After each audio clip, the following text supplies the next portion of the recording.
Chers frères qui m'écoutent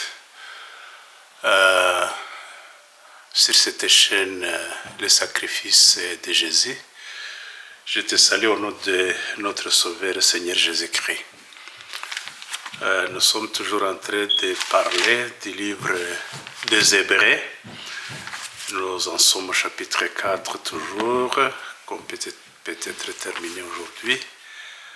Et nous sommes en train de nous servir l'exemple de Job. Job qui finalement croyait qu'il avait le repos en Christ, mais qu'en réalité, il n'était pas dans le repos comme il le croyait, mais quand même il a fini par obtenir le repos céleste. Prions, Seigneur notre Dieu Tout-Puissant. Nous te sommes infiniment reconnaissants, Seigneur, parce que tu nous fais connaître ta vérité et pour que nous puissions être enrichis de ta parole, pour que, Seigneur, nous puissions te connaître, te contempler et avoir la joie du cœur. Au nom et pour l'amour de Jésus. Amen. Job, beaucoup de personnes le considèrent comme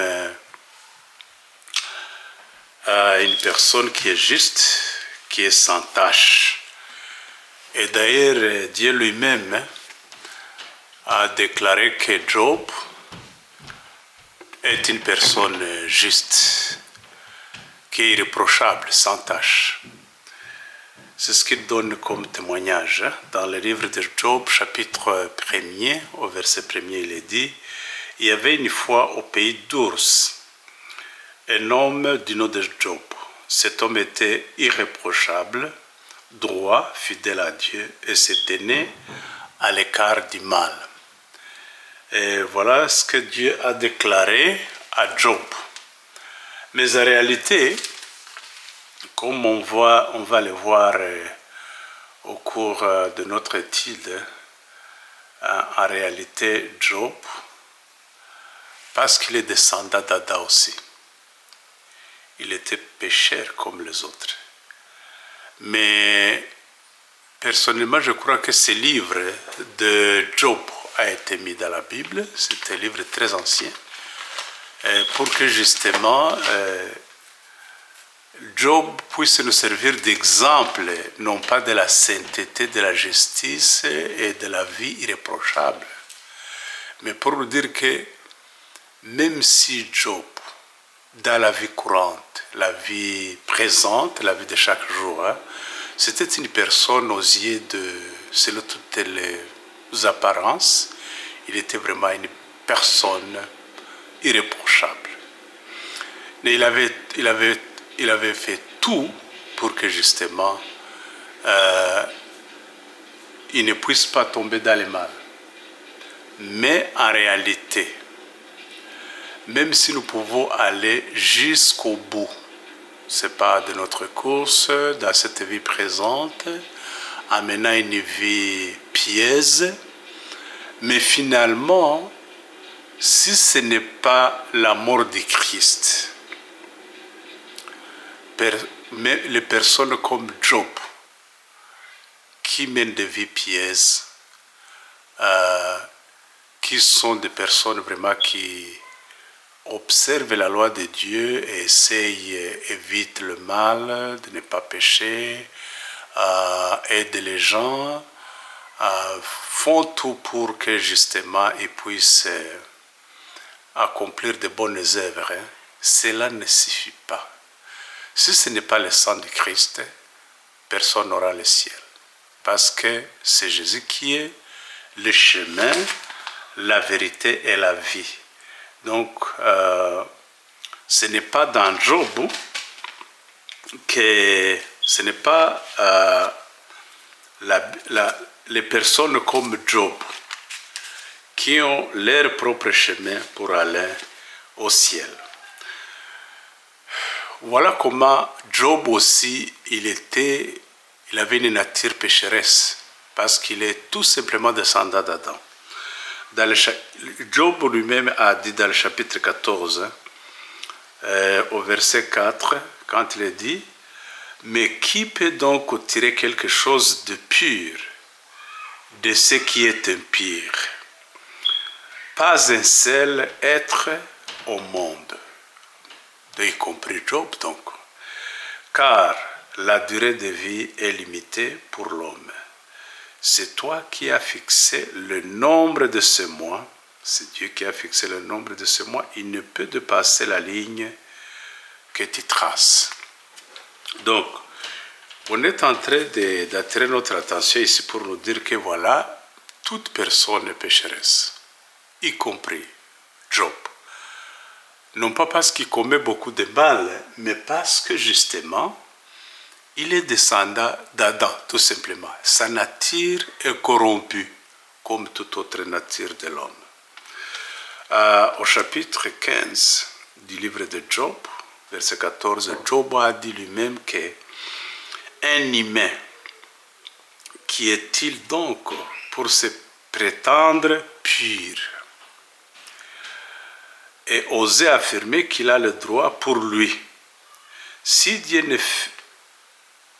ne se fie pas à ses anges eux-mêmes, et si le ciel ne lui paraît pas assez pur, qu'en sera-t-il alors de l'homme méprisable?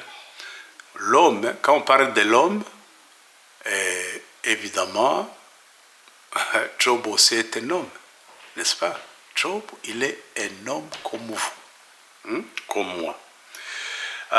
Qu'en sera-t-il alors que de l'homme méprisable, cet être corrompu, vous voyez, qui commet l'injustice aussi facilement qu'il y boit un verre d'eau? On commet le mal, l'injustice, l'impureté, et c'est très facile, comme si quelqu'un pouvait boire de l'eau. Évidemment, il se contredit. Plus tard, on va voir comment il va se vanter, comment il est très juste, mais il finira justement par se repentir. Repentir aussi, c'est pas dire que je connais, je sais que ce mal est mauvais, cet acte est mauvais, par conséquent, je vais me répandre, je ne vais plus faire ça. Ce n'est pas ça la repentance.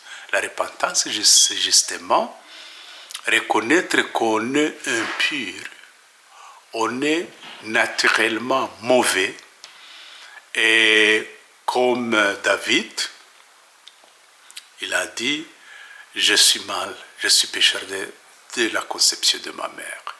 Et finalement, quand il y a cette conception-là de la vie, tu ne vas qu'être reposé sur le mérite de Christ seulement, par la foi. Et c'est ça la repentance. La repentance, ce n'est pas de dire, Jésus, vraiment, pardonne-moi, je ne vais plus faire ça. Non. 25.4, il donne quand même un témoignage très intéressant. 25.4, 5, 6.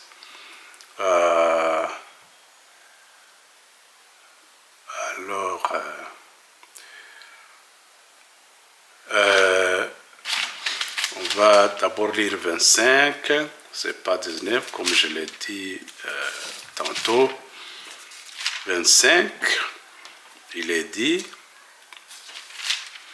chapitre 25 du livre de Job, verset 4. Comment veut-on qu'un homme ait raison contre Dieu? Et comment un humain se prétendra-t-il pur? Si devant Dieu même la ligne est sans éclat, et si les étoiles lui paraissent ternies, qu'en sera-t-il alors de ce pauvre humain, aussi insignifiant qu'un simple vermisseau? Vermisseau in Kinyarwanda, c'est ignon. L'homme est tellement mauvais qu'il est considéré comme un vermisson. Il n'est pas bon aux yeux de l'Éternel. Alors, voilà que Job commence à se vanter de sa bonté au chapitre 31. Et c'est tout un chapitre, il est très long, on ne va pas parcourir tout le chapitre. Seulement quelques versets pour finalement, même s'il est en train de dire qu'un homme reste un homme, demeure un homme, de par sa nature, son identité. Et il est pécheur, mais cependant, lui, il est en train justement de se vanter. 31, Job dit, ou alors 4, or, ok, on commence par 3 d'abord. Le malheur est pour les criminels, dites-vous, et le grave ennui pour les gens malfaisants. Or, Dieu ne voit-il pas comment je me conduis? Donc, il est en train d'attirer l'attention sur Dieu comme si il n'avait pas des yeux pour voir comment Job est très bon. Verset ce que Dieu me pèse dans une balance juste, alors il saura que je suis irréprochable. Voilà ce que Job est en train de donner comme témoignage, son propre témoignage. Verset 9.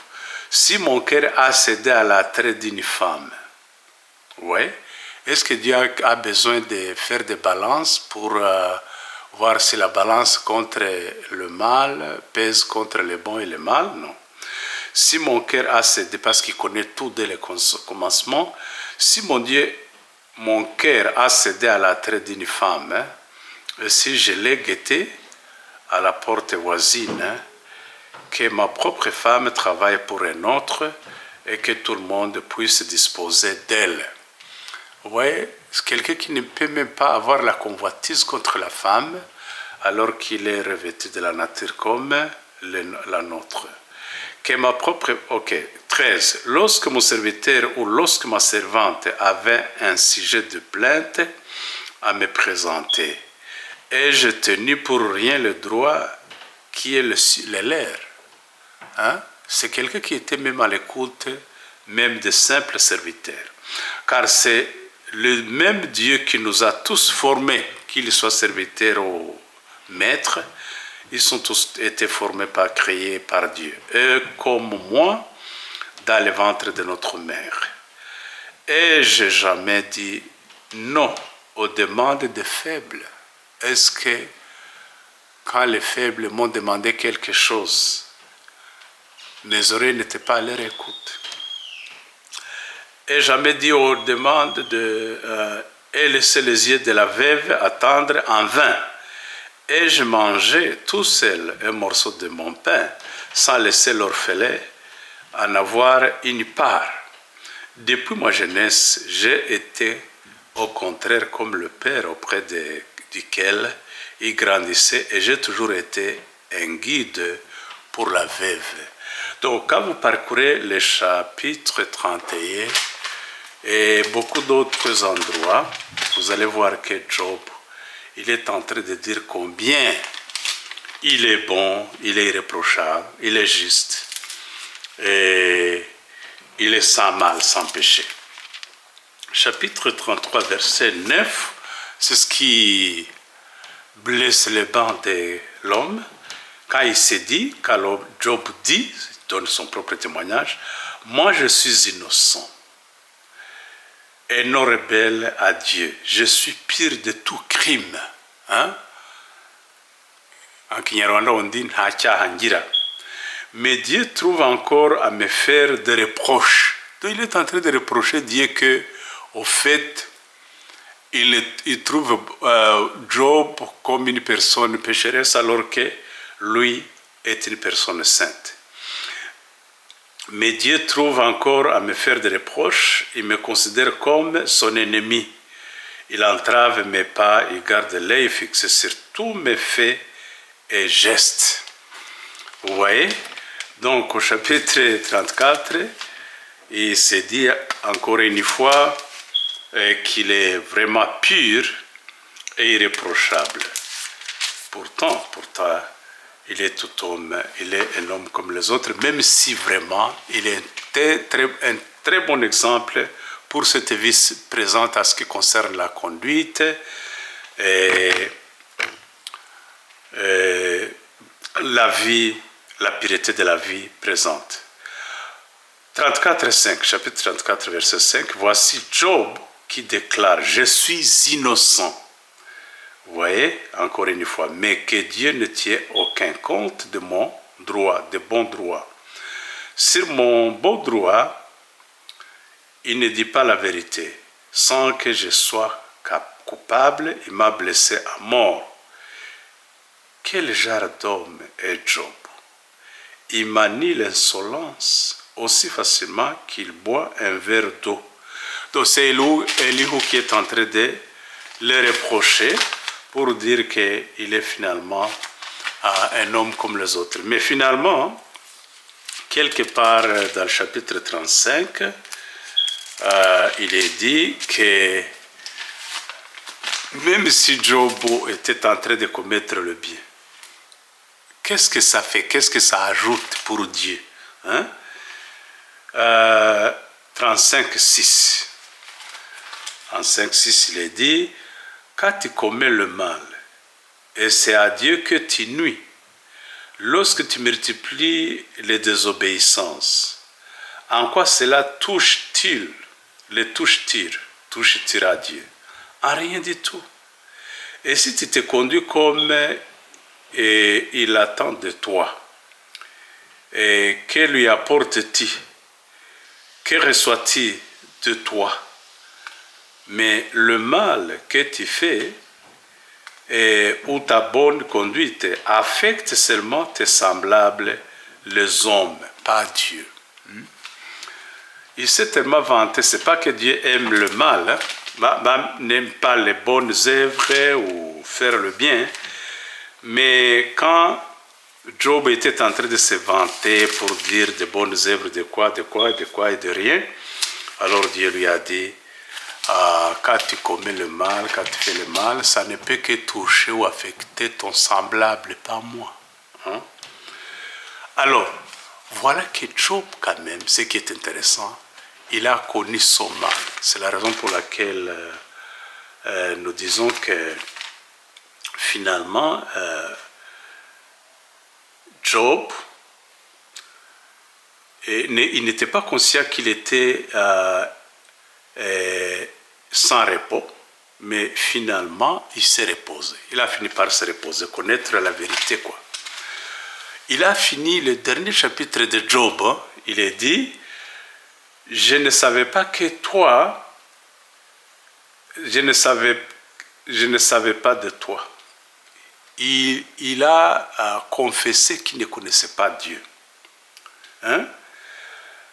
Je ne savais pas de toi que ce qu'on m'avait dit.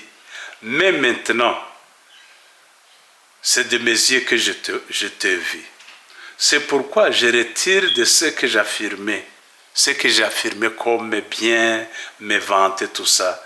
Je reconnais avoir eu tort et m'humilier à m'asseoir dans la poussière et dans les cendres. Finalement, il a fini par connaître Dieu et a trouvé le vrai repos céleste.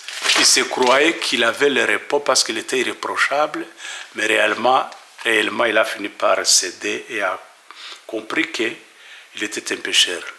Il y a un exemple aussi de voyage du pèlerin qui a trouvé le véritable repos. Quelqu'un qui était dans la cité des pécheurs. C'est une illustration du livre écrit par John Bunyan, en anglais, en 1600 quelque chose, 28 je pense. Il a donné une illustration du voyage de toute personne qui quitte la terre charnelle pour aller à la montagne de Sion. Et finalement, quand il a quitté ses enfants, sa femme, parce qu'il n'avait pas, ces derniers ne voulaient pas aller en voyage avec lui, il a trouvé beaucoup d'obstacles, mais finalement, il est arrivé à la croix. Portant tout un fardeau très, très pesant, un fardeau extrêmement lourd sur ses épaules. Il ne savait pas se reposer. Évidemment, c'est le fardeau du péché. Et finalement, quand juste il a jeté un coup d'œil, rien qu'un coup d'œil sur la croix, c'est-à-dire comprendre ce que la croix a été pour lui, les vertus de la croix sur sa propre personne, quand il a été conscient de ça, tout ça, son fardeau a quitté ses épaules et est tombé par terre, s'est roulé jusque dans la tombe de Jésus qui était à côté, et le fardeau est allé et perdu complètement, éternellement. Il n'a plus encore ressenti ce fardeau du mal. Et finalement, il a rencontré 3 personnages. L'un lui a dit que tes péchés sont pardonnés.